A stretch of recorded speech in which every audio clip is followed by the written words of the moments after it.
What is happening, baby? Welcome back to the Huddle Chat Sports Network's very own Fantasy Football Huddle, presented as always by DanklyfeBrand and yours truly, the host as always, Dallas Clark. Today, we're going to be talking about the second half of our top 24 wide receivers. If you're yet to check out wide receivers 1 through 12, make sure you check out that video. There's a link in the description below, and there'll be a link at the end of the video as well. But, like I said, we're going to those top 24 wide receivers. The second half, wide receivers 13 through 24. We're getting our early rankings out of the way as we approach the end of minicamp, getting into the preseason, getting into training camp. Want to get these early rankings out so we can see how information changes the rankings and we can see it in live time. In order to do so, make sure if you're new to the channel, you hit the subscriptions bar and the notifications bell so you know as soon as we come out with new information. But let's get done with all the announcements and all of the pleasantries. Let's fill up our cups, roll something up, and get right into wide receiver 13, which will be New Orleans Saints' Chris Olave. Realistically, New Orleans added zero competition for targets through the offseason in an offense where there was already no targets. So you're looking at Chris Olave's main competition for targets being Rashid Shaheed and A.T. Perry.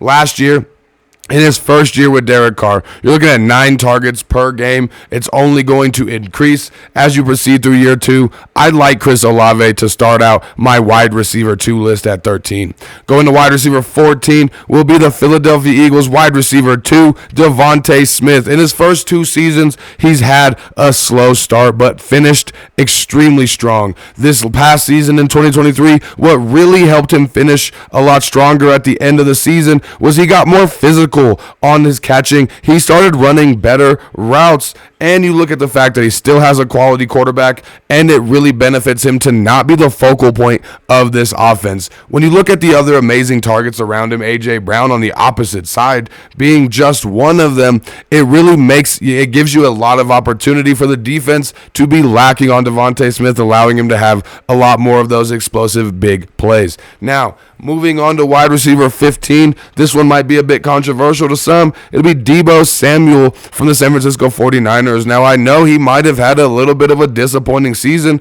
as to what we've been used to from Deebo Samuel before Christian McCaffrey got on the team. But you're looking at him still finishing as a top 12 wide receiver in 2023 despite all the good targets around him. He was still getting 6 targets a game. It's not something that's going to blow the hinges off the door, but he had a steady target share. But despite only 6 targets a game and those good targets around him, those boom weeks really helped him finish in the top 12. You're looking at him having that rushing upside as well as what he can do with the after the catch ability. I like Deebo Samuel a lot at 15, putting him right above Michael Pittman Jr. from the Indianapolis Colts at wide receiver 16 for me. He is raising in my ranks from where I went post-draft. You're looking at him signing that 3-year extension. You're looking at last season when Anthony Richardson went down. He played really well and really efficiently with Gardner Minshew. You're also looking at the fact that Shane Steichen and the offensive coordinator on the Indianapolis Colts were able to really develop a strategy and develop an offense that ran a lot through Michael Pittman Jr. as they started to lose some of their key pieces throughout the main portion of the year. You're looking at the passing game really being the question this year, not knowing what exactly the passing game is going to look like for the Indianapolis Colts with a healthy Anthony Richardson. But I think playing great with a backup quarterback, he's only going to get better with the starting quarterback. I do like Michael Pittman a lot as a wide receiver too, and you guys have heard me say in the past, I might just be a Colts stan, but I think that Michael Pittman Jr. has wide receiver 10 upside, top 10 upside in the wide receiver room if things break right for him. Moving on to wide receiver 17, we're going to talk about Mike Evans, just coming off another 2-year extension. Even though he's 31 years old, he's not showing any signs of slowing down. Baker Mayfield and the offensive coordinator for the Bucs last season really helped revive Mike Evans from what we thought he was going to be post Tom Brady. Now you're looking at them having a new offensive coordinator this year, but you're looking at Mike Evans being number 11 in the efficiency standpoint amongst wide receivers and averaging 74 yards per game. I think Michael Evans does have the stranglehold on the target share in this offense, and I think Mike Evans still remains a top 24 wide receiver. Moving on to the last wide receiver in Tier 4 before we move on to our last tier of the top 24, we're going to be talking about Jalen Waddle from the Miami Dolphins. You're looking at him also coming out of this last 3 seasons, 2 of which with Tyreek Hill. You're looking at Jalen Waddle, and you're seeing that he's had no worse than wide receiver 21 in those 3 seasons, 2 of them with Tyreek Hill. Now you're looking at this last season being the season where he put up wide receiver 21, but he also had a career low 4 touchdowns in this last season. More touchdowns. If you look at the stats, 2 or 3 more touchdowns for Jalen Waddle, he would have been a top 15 wide receiver. Just with a few more touchdowns last season. Like I said, a career low 4 touchdowns last year. He's got a high efficiency offensive environment, and like we said with Devontae Smith, it helps out that he's not the focal point of the offense. When you look at Tyreek Hill, when you look at Devon Achane, when you look at Mostert, when you look at the other opportunities they have on the offense, it does hinder Waddle a little bit sometimes with his target share. However, being not the focal point of the offense allows him to make money out of the targets he does get. Now, before we move into our last few wide receivers, finishing off Tier 5, I would like to make sure I ask you guys, if you do like the content, make sure you smash that like button. You do not understand how much that helps your boy out. And as always, if you're new to the channel or if you just haven't yet, hit that subscriptions bar and the notifications bell so you know whenever we come out with new content. If there's anybody you think in my rankings that should be on here, that's not on here, that should be moved up or down, let me know in the comments. I'd love to get y'all feedback, see what everybody else is thinking. I'm not a fantasy football expert. These are all personal opinions. So make sure you guys drop in the content. Let's open up a conversation. Moving into the final tier of the top 24 wide receivers, it'll be Tier 5, starting off with DK Metcalf from the Seattle Seahawks. Finished as wide receiver 22 last season, despite having a 44% uncatchable pass rate from Geno Smith. Geno Smith was pretty putrid last season comparatively to what we got the season before. You're also looking at DK Metcalf only having 8 touchdowns when usually we see DK Metcalf put up double digits, and he's still the guy in Seattle. I think if you get a more efficient Geno Smith, you're just going to have a better year than wide receiver 22, which is still a top 24 wide receiver, but I'm putting DK Metcalf where I think he belongs right now at wide receiver 19.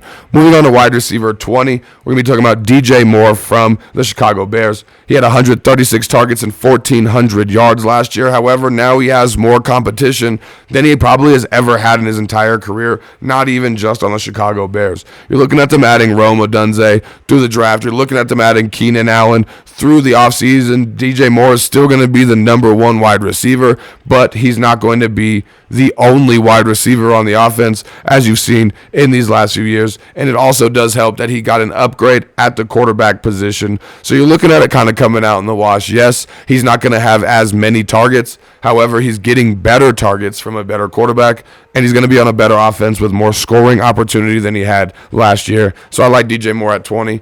21 and 22 are going to be kind of tough, and you're going to hear why. Number 21 is going to be Nico Collins from the Houston Texans. He's 25 years old. He was 7th in fantasy football points per game last season. You're also looking at Nico Collins finishing with 1,300 yards and being the number 2 wide receiver as far as an efficiency standpoint. You do now see that he has more competition for targets in this offense than he did last season. They added Joe Mixon, and they also added my wide receiver 22, Stephon Diggs. The reason I have Stephon Diggs from the Houston Texans under Nico Collins is because Nico Collins is 25 years old in his prime. Stephon Diggs is aging.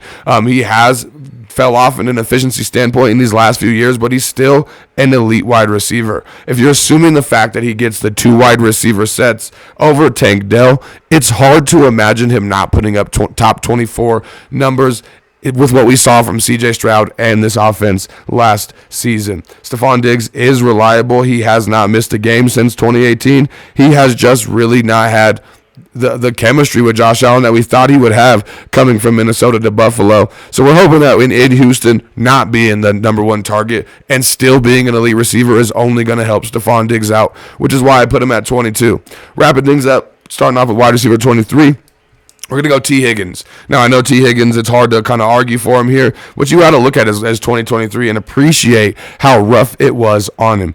He's a perennial, or you're looking at him having that fractured rib. You're looking at him having a calf strain. And when he came back finally healthy, you're looking at Joe Burrow being gone for most of that time, and he had to deal with a backup quarterback. T. Higgins got the worst end of the stick last year, and I think this is a redemption year for T. Higgins, so I'm putting him perfectly at 23. And rounding things off with a wide receiver you might have been wondering where he is, being a perennial top 5 wide receiver in his career. The fact that he's at 24 shows you how quickly things can change. Cooper Kupp from the Los Angeles Rams also had a rough 2023. He had the calf injury, he had the ankle injury, he had the hamstring injury, he had the explosion of Puka Nacua. He really just had an off year last year. You're looking at Sean McVay also, though. The thing I really like about Cooper Kupp's situation, he's been the Triple Crown winner before. Like I said, he's been a perennial top 5 wide receiver when it comes to the drafts.